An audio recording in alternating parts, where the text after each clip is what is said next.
Cloning, genetics, why should you care about it? How do you read it? What's good? What's bad? Well, with the advent of the farming update coming into Rust Console Edition soon enough, well, for the first reason why you would want to care is because the T's. You can farm faster, you can get more scrap, you can have more health during combat, you can heal during combat in addition to the other medical supplies that you do have. So plants are a big deal, more specifically the berries. So you're going to want to know what is good as far as genetics, and how do you clone these plants once you find something good? How do you read what is a good plant?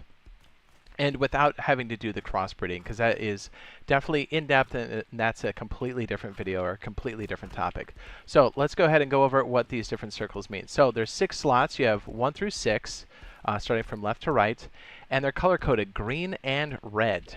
So green means a good trait, H means hardiness or resiliency, G means grow, so how fast you go, and then Y is yield for how much. X is an empty slot, and W uses up more water. So red is a bad trait, and green is a good trait. But arguably, I would say if you're in a forest biome, H is probably more useless, but I would take an H over a W or an X just because of genetics down the road, like if you want to do crossbreeding and whatnot. So here's the other setup too. I'll kind of show you what you want to look for in these different plant setups, because you're not always going to get all greens on all 6 of these unless you're very, very lucky.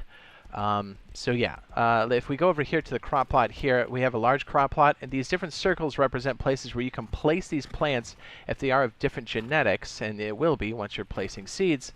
The green spots are safe spots, excuse me. The red spots are, you can see them on the side, so there's only 2.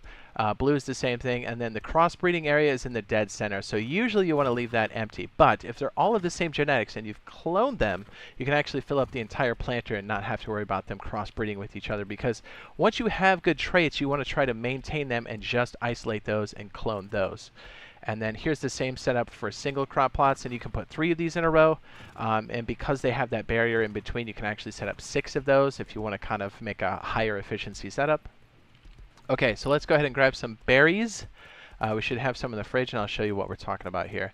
Because a lot of times, yes, you may want to go for a super clone, but a lot of times what you're going to end up doing is you need to have something like in production like immediately, right? Because it doesn't make sense for you to spend, you know, a couple hours getting this when you can actually be crafting up some teas for ore. You know, it's going to help you harvest more stone. It's going to help you harvest more metal and all that good stuff. So right away, you can see in this major crop plot here, we have them in the 4 corners. I'm just going to place them here. We're going to go over the genetics real fast.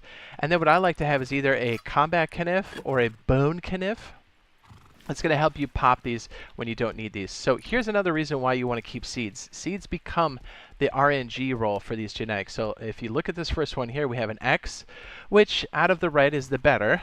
2 hardies, which is like, we're not in the winter biome or the desert, so we don't really need that. Water, which is very bad for us. A grow trait in the 5th slot, and then in the 6th slot we have W. So I would say this is a bad one for our blue berry genetics, so we're going to go ahead and just get rid of it.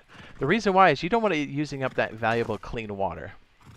Here is, we have a water hardy yield, so we're going to go ahead and pop that one. I'm going to throw down another one. So we have, what, X in the first slot, Y in the second, H, W. It's not super great. Let's look at this one. Ooh, 3 yields, an X and an H. We might want to keep this one. And then this one is not that great. So here's the reason why you kind of want to be maintaining this. You want to find the best one that you want to clone and then start producing it almost immediately, because you want to start cranking those ore teas. It is very important. So this is just for blues. Ooh, we have 2 grows. That's kind of hot. Oh my goodness, we had a super seed. This is rare, but you will get these. So we have 2 grows, 2 Ys, and 2 hardies. We got extremely lucky. You won't always have this. Wow, that's like crazy. I didn't even see that.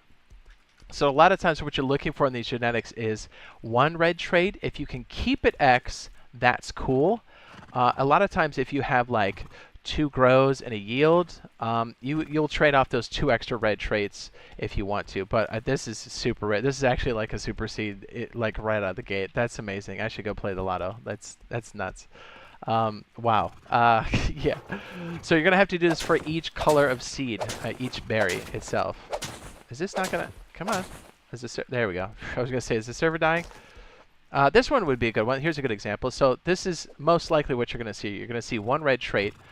We have a grow, a yield, and 3 hardies. Not the best, but let's say we didn't have these other ones. This could be a contender. So you would keep this one until it goes into the next phase. By the way, the growing phases are, we have seed to seedling to sapling and then crossbreeding.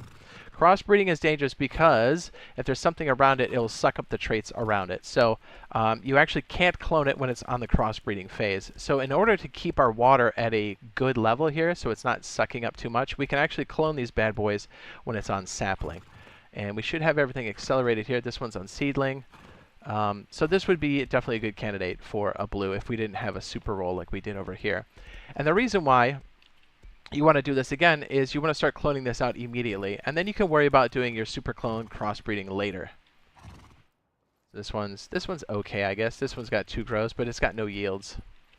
So the grow's nice, but you know, it speeds things up, but you really want some more yields out of these bad boys. And then also we'd be working on another color here, which is I think the white seed for, is it yellow and white? I think it's yellow and white.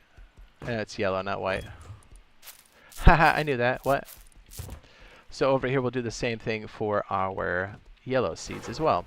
Hopefully we'll have a better idea of what's what.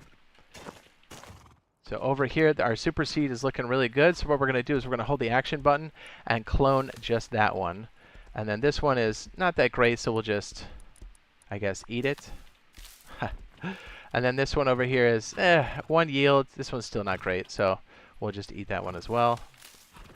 And this one over here is what? Hardies and grows. Still not great. Okay. So we'll clear that one out. By the way, when you do grow these, you do get fibers and worms. And as gross as that sounds, it's actually really good for your composter. Let's go ahead and go over here and throw that in there. Boop. And then you can use it for fishing as well. Okay, so we'll show you what some of these other ones look like. I cannot believe we got a super seed. That's unreal. What was our other good one?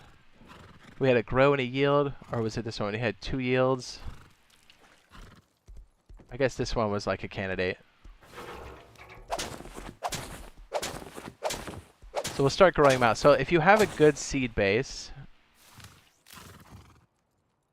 what you're going to do is, again, you want to kill these as quickly as possible because you don't want it sucking up the water. So when this one grows up big enough, if you take it off of your tool, we've got a grow and a yield, which is decent. So like, and again, you may not have a lot of blue seeds. So everything's RNG with these seeds, right? See, like that's trash. Also trash. also trash. See how many red traits we have? So you just end up bopping those out. Use your bone kniff, pop them, then roll the next one. So you kind of like, you see how you save the one that's like the best? So what we'll do right now is we'll actually clone this one. So I'm holding the action button, then I'm selecting off of the radial menu.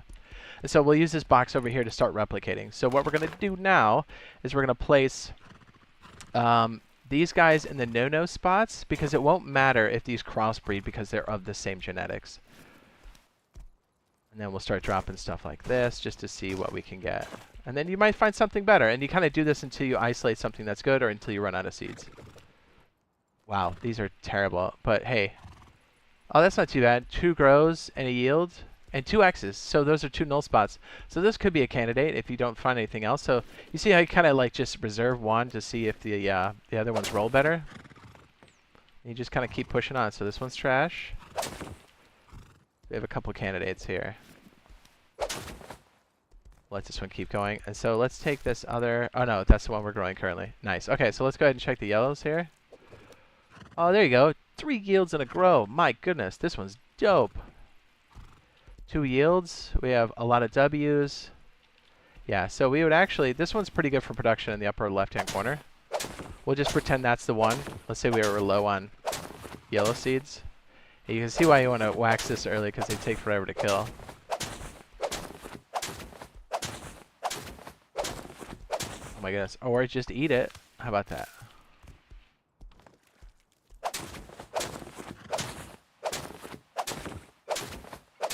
Man, these little guys are tough.